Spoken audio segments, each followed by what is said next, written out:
alors jërëjëf Alaaji Charles ci clip bu nice boobu nga ma tegal damaa kontaan parce que tukkuleer yi ñoo way séeréer yi ndeysaan ñoo leen way bu neex noonu macha allah alors moo ko mu mel ni say invité di frère Guissé Djiby ak Cheikh ñoom daal dinañu rejoindre sur le plateau ñu leen di nuyu bu baax kan mooy njëkk a fay.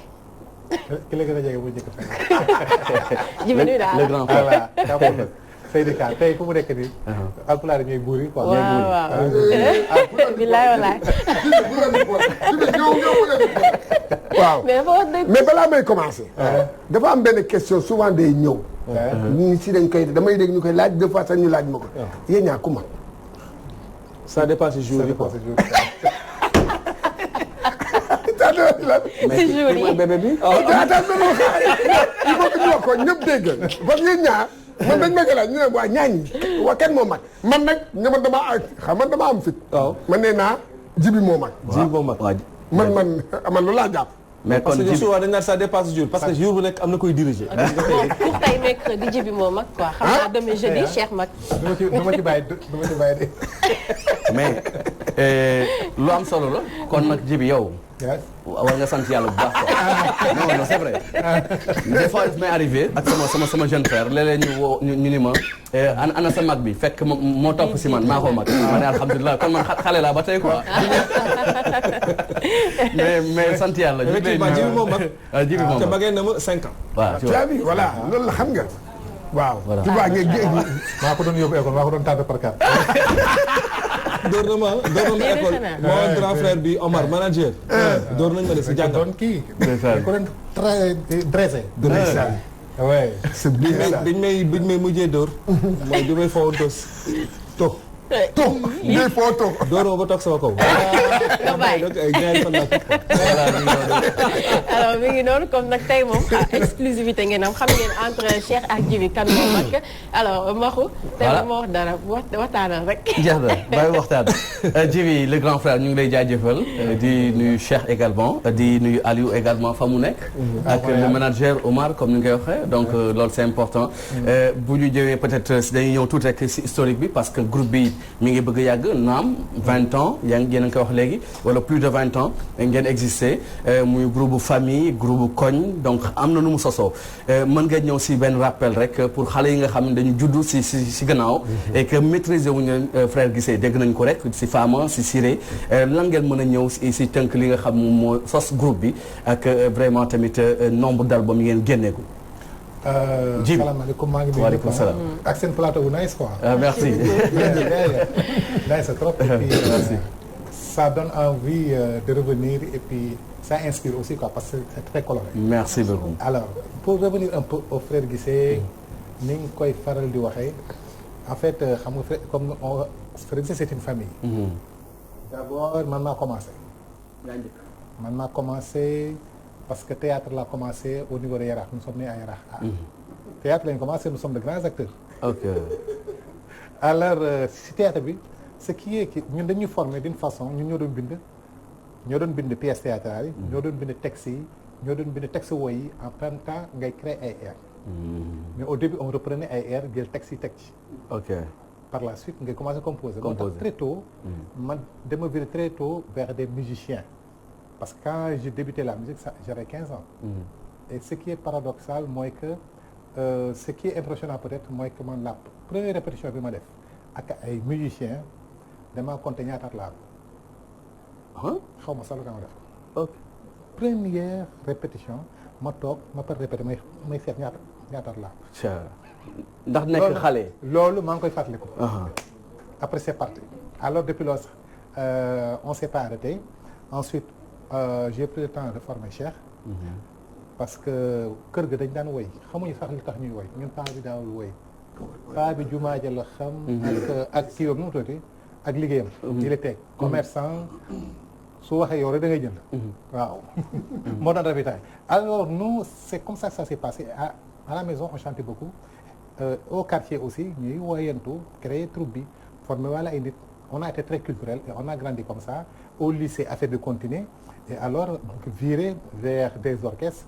Ensuite xool à l'époque il y avait le Turekunda qui marchait très fort. Ouais, absolument. Alors nous on a été l'école de Turekunda. Ouais. Touré Kunda, frère on a Guissé. appris sans se bouger, sans bouger, je veux dire, sans se déplacer, on a appris la musique parce que on a toujours aimé la qualité. C'était de la qualité musicale où on entend tous les instruments, où on sent une certaine originalité. Et c'est après l'école Touré Kunda qu'on a eu notre école. On a compris que aussi, on n'est pas de la Casamance, on était très Casacé quand on composait, nous sommes du Fouta, nous sommes originaires du Fouta, nous verrons aussi virer complètement sur une culture sénégalaise, une culture africaine, nous permettre de exploiter la musique africaine à l'extérieur, je dirais africaine. Ok. Voilà, donc il y a influencé xale yi ñi si topp daal maanaam daal voilà mi ngi ko Cheikh Fama Siré ay it frère Guissé saa yu ñu génnee loolu moom defe naan ba tey mi ngi si analyse it yooyu dañ ko sentiratul c'est quoi le problème lan la c'est vrai que ni dañ ñëw si album Made in Sénégal mais frère Guissé dañuy xaar yooyu way ngeen séeréer c'est vrai mais Fama Siré yooyu namoon noonu fan ngeen toll si yooyu. waaw xam naa ni laaj nañ ñu ko de telle sorte que on est obligé. ñëw tëggaat ko joxaat ko gaañ. Inch'Allah. ñi ko xamul woon xam ko. parce que génération bi barki démb maa ngi waxtaan ak benn boy mu ne bi ma nekkee xale sama yaay dafa doon déglu ba ñaata at nga amoon maa ngi amoon 5 ans ou je sais pas. ma ne ko effectivement parce que la chanson de Siré date de 21 ans. Ouais. C'était en 98. Ouais. Fama 24 ans. parce que c'était en 95. donc ñoom xamuñu ko. souvent da nga leen di gis seen yaay di leen laaj xam nga kii duñ ko xam. donc mag ñi ñoo ñuy xam. et puis benn groupe la boo xam ne am na groupe yoo xam dañoo ancré wu si chaque année chaque 6 mois chaque yi génne album. ñun du cas boobu quoi. ñun dañuy togg génne affaire bi tourner ko. voyager ak moom jaay ko bàyyi gars yi déglu ñu soog a génne si sunu carrière lu ñu génnee ci album matul 20 te on a fait presque plus de 25 ans de carrière. tey bu ñu ñëwee c'est vrai que ni wax nga ko léegi Djibi wax na ko ni Touré Kunda bokk na si leen influencé. bu ñu déggee si ngeen fi ngeen di woyee ak gaam fi ngeen di woyee sax dañuy jàpp ñëpp dañ koy sentir. tout à fait ngeen di groupe frère dëgg la naam. mais dafa am li nga xam xëy na bokk ngeen si ñi ko tey after work dafa xew.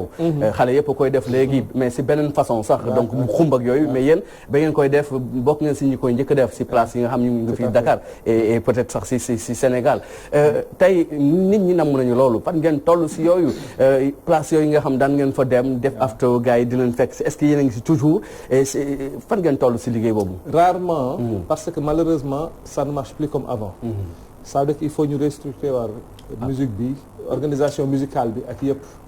mais ce n'est plus comme avant dafa amoon catégorie quoi. ñun dañ doon jouer de 20h ou de 19h li ñuy wax dëggantaan after work. dëgg 19h jëm 22h plus tard. au plus tard ñu dem. am ñoo xam ne dañuy enchaîner en boîte de nuit. à partir de minuit xaw ma lan ou à partir de 4h du matin. ok léegi dafa renversé wu. ñi doon jouer ci boîte de nuit yeeg yooyu musique yu xumb yi di fecc di tëb léegi ñoom ñoo ñëw ci place after bi ba ñun amatuñu fi ñu jouer donc benn hôtel de la place que je veux pas citer ils ont démarré avec nous daaw laa lay wax after work ba nit ñi di commencé ñëw ñu dem jëli groupe yooyu ma lay wax mais Cheikh c'est qu'il y a une chose c'est que ce qu'il y a du sax doo am foo jouer mais sax public dafa am public boo xam ne dafa bëgg a déglu musique boo ñëwee fekk fa ambiance mais doo fa toog et puis dootoo ñëwaat parce que place yoo xam ne dañuy changer visage finalement le public sélectif bi ñu doon am dootuñu ñëwuti absolument tu vois boo leen bëggee diri foofu sax duñ ko bëgg parce que boo xoolee la musique beat pollution sonore musique rythmique c'est une musique la plupart c'est une musique des jeunes et de boîte de nuit également de boîte de nuit des jeunes boo xoolee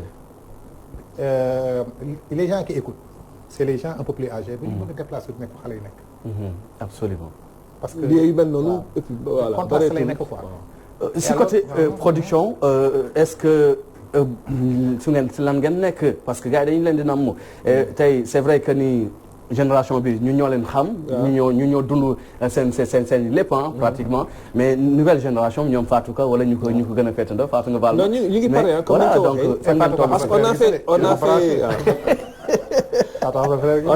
déggoo mu ne sama papa dina kontaan voilà moom génn na oto bi lay nekk ay frère Guissé rek lay voilà donc am na projet boo xam ne vraiment début d'année dañuy xaar bon festival bi ñu nekk ça nous prend beaucoup de temps toute l'année ñu koy préparer ñu bàyyi at yi passé fin d'année bi parce que li ci xew aussi dafay bari. xam nga ñaq mënul feeñ ci taw. c'est vrai wala jooy. waaw luy feeñ ci taw.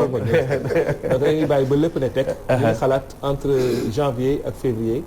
def benn boo xam ne dañuy def vraiment remember li ñu defoon depuis plusieurs années. gars yi ñi xamul woon xam. ñi fekkee woon gën a déglu. ok donc ñu ngi ci projet yooyu ñoo xam ne dina waaw benn retour lay doon quoi. man dinaa génn un peu ci aspect musical bi mais damay wax ci aspect seulement relationnel. C'est vrai gis nañ fi ay groupe yoo xam ne sax dañoo bokk ay comme yéen a nekk ay frères. mais après dañoo mujjee xam nga dañoo mujjee tas. am na fi mais yéen yéen exemple ngeen woon. parce que fu ñuy gisee yéen. dañ leen doon gis yéen ensemble yéen ay kii nangam mais ba benn moment. maa la ko doon wax ni en off sànq. seen beneen frère bi. gisatuñ ko mu ñu bëggoon rek. ngeen expliquer. lan la. waaw pour gars yi bañ a am pour Sénégalais yi mën naa comprendre parce que dañ koy laaj dañuy naan waa déet ñoom ñett la ñu woon de. mais léegi ñoom ñaar la ñuy gis. lan la qu'est-ce qui s'est passé. Aliou Guissé. waa Aliou moom dafa préféré arrêter carrière am ci musique bi au Sénégal. donc il vit maintenant au Canada. mu ngi fa depuis presque 3 ans. mais du benn problème ñu ngi déggoo ñu ngi kii ça se passe super bien. mais moom moo tourné ba benn instant mu ne bon voilà peut-être gisatul lu mu daan gis avant. ce n'est plus comme avant ou yooyu. il a préféré rester au Canada. anecdote waaw anecdote oui. yéen. ci kii boobu. ban am ngeen benn moment boo xam ne yéen ñaar déggoowu leen. ci seen projet ngeen toog ba sax déggoowu leen. affaire bi kii anecdote jox leen ñu benn anecdote. bon loolu ci composition bañ a dégg jékki-jékki kii wax. waaw rek fu mu nekk nii ngeen mu am benn affaire déggoowu leen. non loolu yàggul sax nii. parce que Cheikh déggooñu. parce que ñun fu mu nekk nii. on a enregistré 2 albums. oui loolu gën na boo xam ne kuy wax rek parce que day wax jaata wax yaata rek. ma ne ko ñaari album yëpp dañuy teg ci marché bi mu ne ma ji non. benn xam nga mu ngi naan dañuy récapituler léegi ancien morceau. man je suis pas d'accord parce que li nekk suñu loxo. man je me dis que nañ ko génne. moo ëpp. nous avons enregistré 2 albums.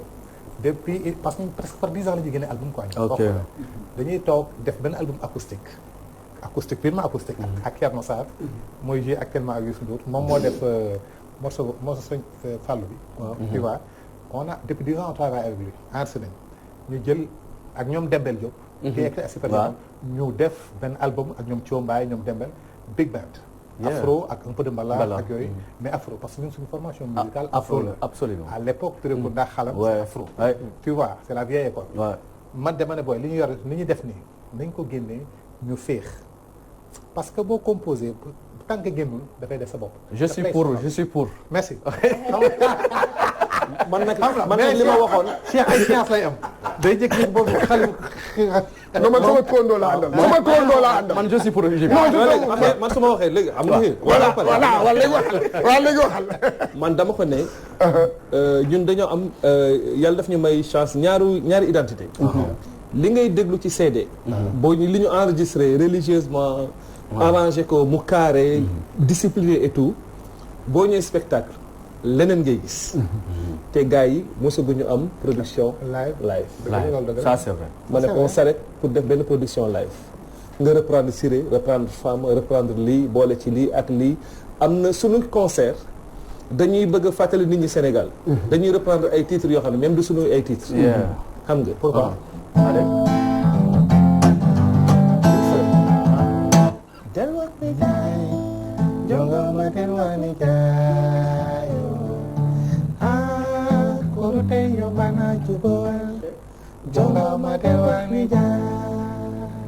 yii nga jël ko tegal ko Sénégalais yi. waaw ak ban.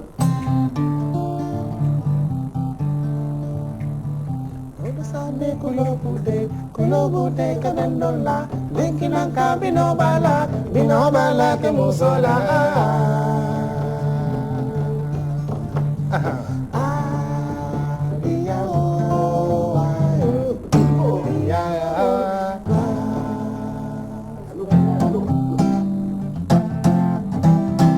xam nga campagne la woon sànq wax na ngeen ne moom ngeen àndoon. non moom moo yor guitare bi moom moo yore guitare bi Cheikh sa copain fu mu nekk sa copain mu ngi ci campagne moom campagne am commencé na. Koyinango soyango koyinango soyango koyinango soyango koyinango kon bébé yo a bébé yo la bébé yo suma bébé yo la bébé yo a bébé yo la bébé yo suma bébé yo la kon guddi yow la bëccëg yow la sama xol de dem na bàyyi ma sama yaram daw na ñaata carte la am. léegi. on est d'accord. transhumance.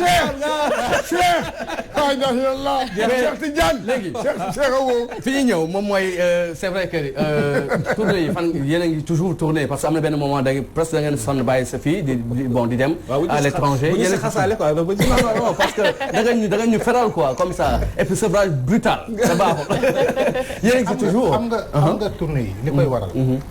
dafa bari boo xoolee instant bi ñu toll. Sénégal li mu arrêté ci ay musiciens yu dem toog. dafa bari.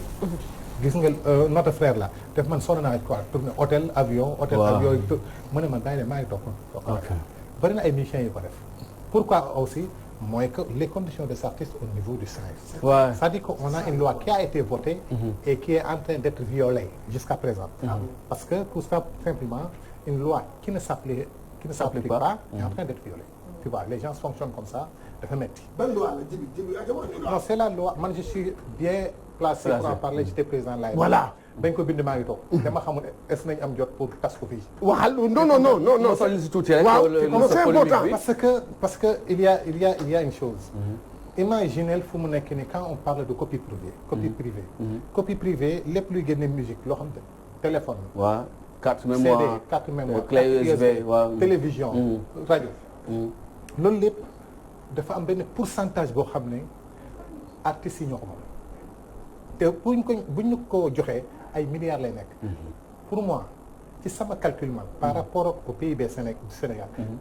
chaque année war nañ ci mën a séddoo lu mu dee 2 milliards 3 milliards. ah bon si parce que c'est un pourcentage ci boo xam ne c'est par rapport dañ ko calculer benn pourcentage ñun war nañu séddoo 2 milliards minimum te loolu la loi a été votée depuis 2008 le décret ba mu génnee ak léegi ñun ba léegi copie privée ñëw. malheureusement loolu mooy Sénégal loolu benn la kes benn la. waaw moo tax ma ne la du fi xaj. voilà bu ñu ñëwee si man dama leen tuddee environnementaliste. parce que gis nañu ni également tamit Hann Yaraax donc fa ngeen juddoo fa ngeen yaroo màggee fa am na lu leen fa naxawoon si benn Hann bi donc boobu ba tey yéen a ngi si politique boobu dafay feeñ sax si seen communication ak seen i composition fan ngeen toll si liggéey boobu. loolu ñu ngi organiser benn festival boo xam ne depuis 14 ans bi mooy nekk 14e édition bi. ok vraiment pour sensibiliser nit ñi waxtaan ak nit ñi façon campagne boo xam ne pour taaral dëkk bi. taaral Sénégal protéger environnement bi. ok donc on a fait beaucoup de festivals dans le monde on a juste essayé de faire la même chose de ce qu'on a appris de positif à l'étranger. Voilà donc def benn festival boo xam ne na am. sens léegi nag beneen aspect bi mooy juddoo yaraax te protéger woo environnement danger la xaru la la baie de Hann il y a 30 ans il faisait partie des plus belles baies du monde tey kenn xamatul lu muy ndural ñu nekk ci poumon vert Dakar muy parc bi donc nous on est né entre la baie et le parc de Hann ñuy gis ni muy changé ak yooyu beneen affaire mu nekk benn zone industrielle boo xam ne des usines de transformation de poissons yeneen ak yeneen ñoo fa nekk di déverser seeni déchets ci géej gi di gën a dee. donc ñun yooyu yëpp cause yëpp lañ boole di ci xeex di ci waxtaan ak ay nit donc comme alibi suñu musique inviter le public à venir ñu ñëw mais profiter pour échanger ak ñoom sensibiliser leen organiser ay panels avant les concerts ak yooyu conférences panels qui seront animés par des intellectuels ou des gens qui vont sensibiliser sur la protection de l'environnement te toll nañ foo xam ne sax c'est plus protégé mais c'est réparer l'environnement parce qu'elle est tellement polie. waaye nag gis nga nag da nga neex a wax ba nga xam ne. Assane Sène suñu doyen. Assane Sène. waa Assane Sène frère jumeau yi nee na. buñ la déglu yow. nañu déglu ji. Assane Sène nee na nañu déglu ji. parce que yow moom on va terminer boobu ba léegi yéen. woote leen. boobu ba léegi yéen a ngi si politique boobu est-ce que am na lu changé. effectivement am na lu changé surtout comportement yi. et puis bépp yaraax waa xam nga ni tey protéger environnement dafa am njëriñ parce que tous les jours on en parle. ba ci li ci mujjantal am na benn groupe WhatsApp xam naa il faut aller avec la vitesse. absolument communication. fi niveau bu mu toll. benn groupe WhatsApp boo xam ne CRAT benn association daal benn plateforme boo xam ne. les gens en débattent du matin au soir. tous les jours ko jëfee. barki démb ils m'ont invité même comme une télé ou une radio ma nekk suma kër ay vocal di répondre à leurs questions. c'est des gens qui se battent aussi pour que démarrage u dépollution baie de Hann bi départ. ça tarde à démarrer. il y a des financements. yoo xam ne egsi nañ ñu ngi fii te bu ñu yéexee tubaab yi jaar seen financement. en tout cas man moom personnellement li ma gën a neex ci groupe Frères Guissé mooy de par la culture sénégalaise. particulièrement culture alpulaar bi. vous avez su imposer li nga xamante mooy musique sénégalaise bi jëlee ko fii yóbbu ko de l'extérieur. contrairement à li ñuy gis léegi ni nouvelle génération bi. ñoom jàpp nañ ne pour ñu yóbbu musique sénégalaise à l'extérieur il faut que ñu copier li nga xamante mooy musique nigérienne. wala musique américaine alors que c'est pas ça suñu culture mën nañ ci réussir daal di transporter suñu musique ñu ngi leen di remercier bu baax a baax ci loolu le groupe Frères Guissé wax yow aussi ñu ngi lay remercier bu baax voilà merci donc le mot de la fin lan ngeen di tàggoo Djibi comme yow bi woon di leen sant di leen gërëm rek merci di gërëm suñu première dame bi xam nga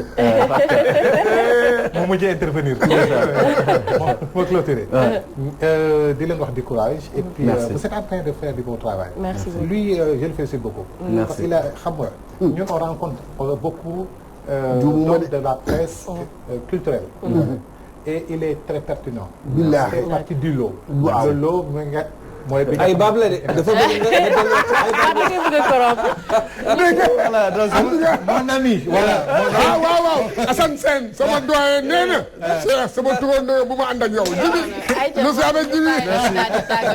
merci Cheikh merci Djibi di jaajëfal ñëpp ñoo xam ñu ngi doon bàyyi xel di remercier également ki ma solo Moustapha Seck et foofu nag si marche Lalu Wourousan foofu nekk si Touba Xelkom si Sandaga ñu koy jaajëfal bu baax a baax di jaajëfal ñëpp ñi nga xam ñu ngi ci rek ak Mbaye Ndiaye taw wàllo voilà ma ko jaajëf ma xudd kon nag ñu ngi leen di daje si kanam rek dans quelques minutes si rajo Phare FM 93.6 si seen émission rajo ak DJ Bakh comme ni koy defee lundi ba jeudi à tout à l'heure merci beaucoup Fatou maa ngi lay jaajëfal man moom xam naa son de la fin bi li may ñaan mooy ñu jël ñu faama rek ma daal di koy may ñuy seetaan ñëpp ñuy remercier aussi ñi nga xamante ne ñooñu doon seetaan depuis ce matin ñuy jaajëfal aussi Diatou Diop sorte mi nga xamante ne moo jaar ci suñu ay kanam son numéro c'est le 77 181 89 13 mi ngi féetee fële ca Parcelles Assainies di souhaiter un joyeux anniversaire à ma fille Maman Waré Niang doomu Binet Diallo dundal lu bëri Maman Waré nga daal di màgg teral say parents incha allah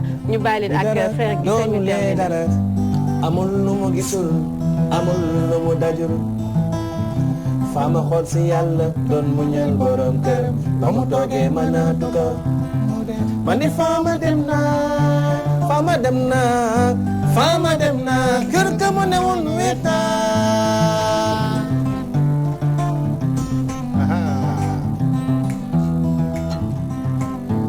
ma ni faama dem naa faama dem naa kër ka mu newoon wéet naa kon faama mooy ki nga xam ne fa muñ te yaa na ko uuf jabootam faama mooy ki nga xam ne fa muñ te yaa na nga uuf jabootam ku ñëw fekk muy baax dem fekk muy baax del si fekk muy baax dem bakon baax faama faama faama faama dem naa ma ne billaay suma sañoon man mi faama du dem bàyyi fi njabootam billaay suma sañoon man mi faama du dem bàyyi fi njabootam ndax ci kër gi nga nga xam ne mënul tolloole ay jabar dëkk ci li ko ne xamul yàlla xamul yoon. Merci. Merci. Festival.